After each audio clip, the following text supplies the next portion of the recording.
Di dalam sebuah hanggar luas di Spanyol, para pekerja tampak sibuk merakit badan pesawat untuk Airbus, raksasa industri dirgantara Eropa yang memproduksi jet hingga perlengkapan militer. Namun, Airbus menjadi pengecualian di tengah industri pertahanan Eropa yang umumnya didominasi perusahaan nasional dan ratusan usaha kecil yang memenuhi pesanan pemerintah. Fragmentasi ini dikhawatirkan menghambat rencana Eropa untuk meningkatkan belanja pertahanan, terutama setelah pernyataan Presiden Amerika Serikat Donald Trump yang mengancam tidak akan melindungi sekutu NATO di tengah invasi besar-besaran Rusia ke Ukraina. Selama bertahun-tahun, Trump menilai sekutu NATO kurang berkontribusi dalam pembiayaan pertahanan mereka. Ketegangan transatlantik pun semakin melebar dalam beberapa bulan terakhir seiring sinyal dari Washington bahwa prioritas Amerika Serikat kini beralih dari Eropa ke Ukraina. Eropa pun didesak untuk berdiri di atas kakinya sendiri. Kesenjangan belanja pertahanan ini paling nyata terlihat di Spanyol. Tahun lalu, negara tersebut menjadi anggota NATO dengan pengeluaran pertahanan terendah dibandingkan PDB, sehingga tahun ini pemerintah harus mengejar target aliansi sebesar 2%. Target tersebut bahkan diperkirakan akan kembali dinaikkan pada musim panas mendatang. Para pakar menilai ketergantungan panjang terhadap Amerika Serikat dan terpecahnya industri pertahanan membuat Eropa sulit menjadi kekuatan militer mandiri.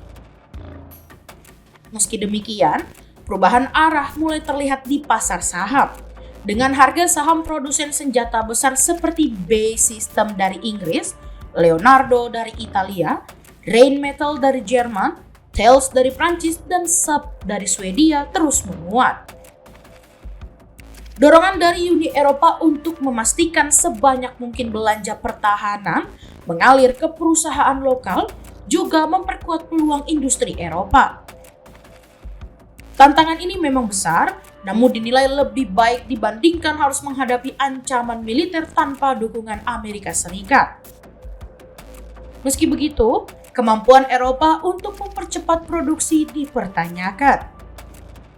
Sebuah laporan Uni Eropa yang dirilis bulan lalu menegaskan bahwa kapasitas industri pertahanan saat ini belum mencukupi kebutuhan negara-negara anggota, dengan sebagian besar anggaran masih banyak mengalir ke Amerika. Selain peralatan militer, Eropa juga bergantung pada Amerika Serikat untuk intelijen, pengawasan, hingga pembaruan perangkat lunak. Kompleksitas rantai pasok pun membuat produk buatan Eropa seringkali mengandalkan komponen dari perusahaan Amerika Serikat. Contohnya, pesawat pengisian bahan bakar udara A330 MRTT buatan Airbus dan pesawat tempur Gripen buatan Saab yang menggunakan mesin dari General Electric. Data SIPRI mencatat, lebih dari separuh impor senjata Eropa dari 2020 hingga 2024 berasal dari Amerika Serikat. Perubahan situasi ini diperkirakan memerlukan investasi besar dan visi bersama dalam jangka panjang. Fragmentasi industri pertahanan juga menghambat interoperabilitas alat militer Eropa. Sebagai contoh, saat ini ada setidaknya 12 jenis tank berbeda di negara-negara Uni Eropa, sementara militer Amerika Serikat hanya menggunakan satu tipe menurut Badan Pertahanan Eropa. Meski tantangan besar, sejumlah langkah positif mulai terlihat. Leonardo dan Rheinmetall misalnya membentuk usaha patungan untuk produksi kendaraan tempur. Namun kecenderungan pemerintah Eropa untuk memprioritaskan industri dalam negeri tetap kuat, seperti terlihat ketika Spanyol mengumumkan penambahan anggaran pertahanan sebesar 10,5 miliar euro tahun ini. Dengan 87% dana itu dialokasikan untuk perusahaan nasional demi menciptakan hampir 100.000 lapangan kerja. Sebagai bagian dari upaya memperkuat pertahanan, Komisi Eropa juga menawarkan 150 miliar euro untuk pengadaan sistem pertahanan udara, drone, transportasi strategis, hingga peningkatan keamanan cyber.